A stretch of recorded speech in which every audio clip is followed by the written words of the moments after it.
Hello and welcome back. Today I'm joined by Rakhi Jain, the CEO of Culprish Global. She has 23 years of experience with Unilever in corporate finance, and today I'm here to ask her a few questions about how you, as students, can build your own finance. So, welcome to my podcast. Thank you, Viraj. It's a pleasure to be here. Of course. So, I would like to start off with, as I am a high school student, I want to know what if I get a monthly allowance, how should I use it? Like, should I invest? Should I budget? What should I do? So, you are a high school student and you're getting a monthly allowance, which is basically for you to spend. Exactly. So, definitely you should spend it. You should budget it in a way that you spend some for your entertainment, some for your needs like your clothes. I'm sure you like to have fashionable clothes. Definitely. So, clothes, entertainment, and so on. At the same time, I would say spend a little for your development as well. So, maybe buying the right books, buying some courses, something that you invest in yourself. It could even be something like health membership, something that you can invest in for yourself, for your well being. And if you can spare 10% of your allowance, then definitely invest as well. Okay, what's one thing you think schools should teach about money? Because as I've noticed in my school, financial literacy is not the main priority, and it's not really taught as much. Yeah, that's the reality because most schools kind of focus a lot on technical education. In a way, our education system, whether it is schools or even higher education, prepares us to earn our money, but it doesn't really teach us what do we do with the money after we earn it.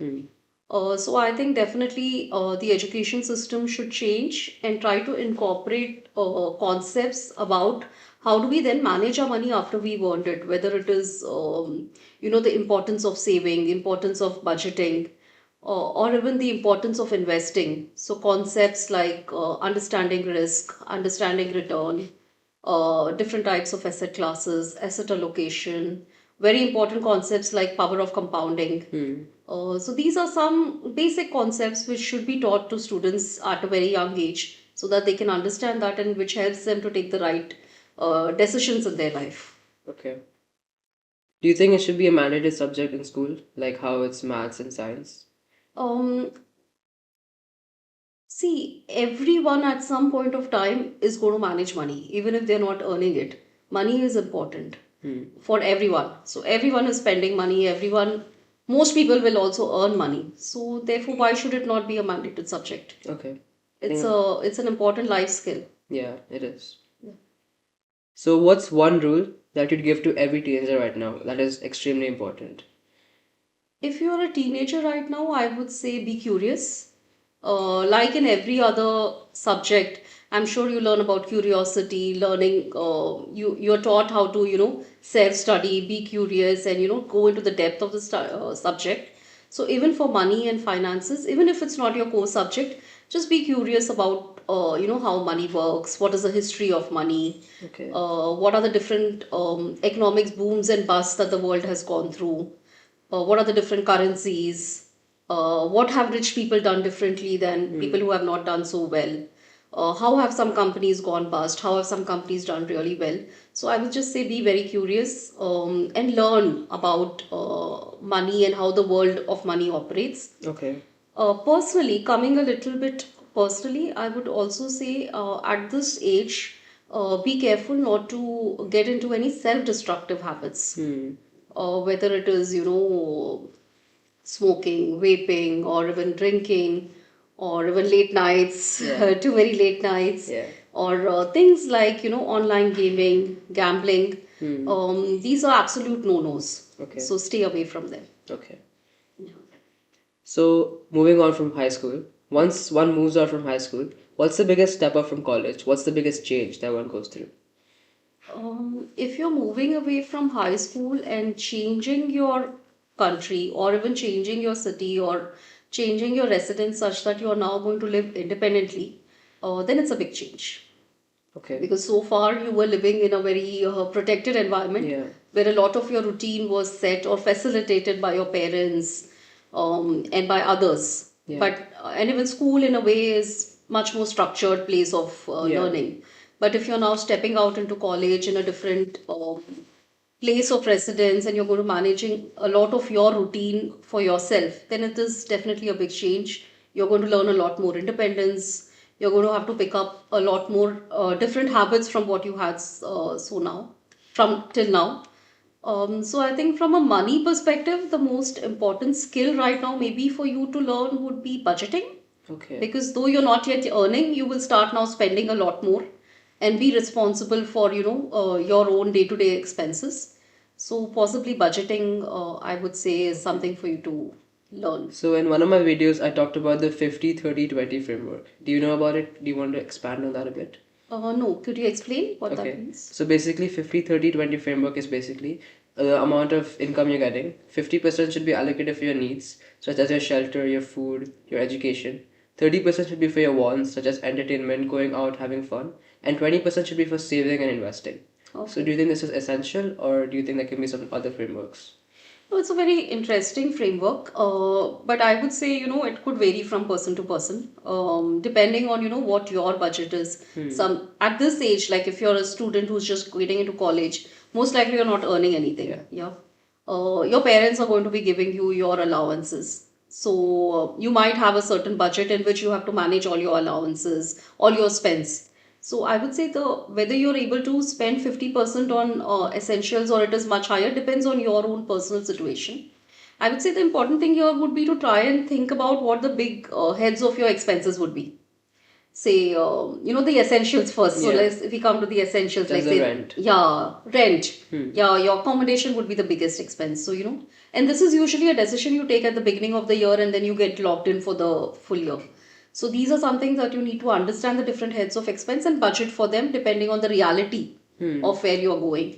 So rent could be one thing. Then your day-to-day food, budget for the food such that you're having proper nutrition, budget for commute, and there could be some trade-offs. Maybe you take a more expensive house closer to your college and you save on commute and you save also time. Or you could take a cheaper house in the suburbs, but you spend a little more on commute and a little more time on commute as well. So these are trade-offs that you should actively be And aware of and think about. it varies from person to person as well. Absolutely. Okay. Absolutely. You may like to cook for yourself, in which Yeah. case your budget on food might be lower than someone who wants to eat out. So Okay. these are things that you need to think about as per your lifestyle, your preferences, and then budget for them.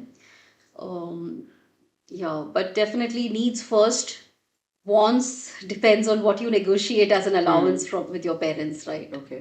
Yeah. So coming to that, what do you think? What conversation do you think we should have with our parents before going to college? Oh, that's a very good question.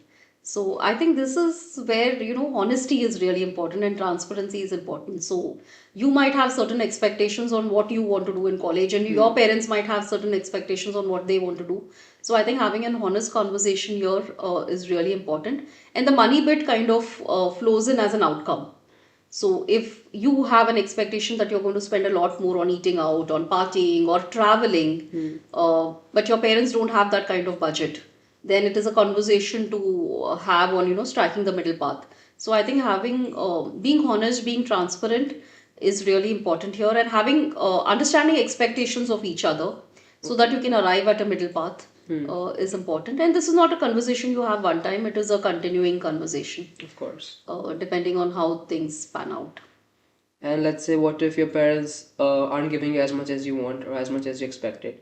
Do you think it's a good idea to get a part-time job and start earning yourself, gain a bit independence? So we should ask yourself, what is your objective of going to college? Okay. So let's say my objective is to get as much skills as I can get in my certain industry, also gain networking skills, have a bit of fun, Yeah, and gain knowledge that will help me across my life. yeah.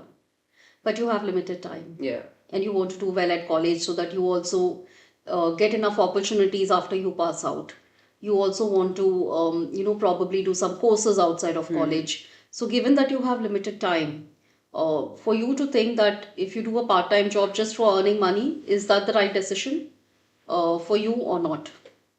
Okay. So, it's a trade-off between do you need that extra money to party, or do you want to have that extra time to, put up your grades, or maybe do some kind of courses, or even some kind of assignments which may not pay you the best money, but which will, enhance your learning. So it is a trade-off you need to make.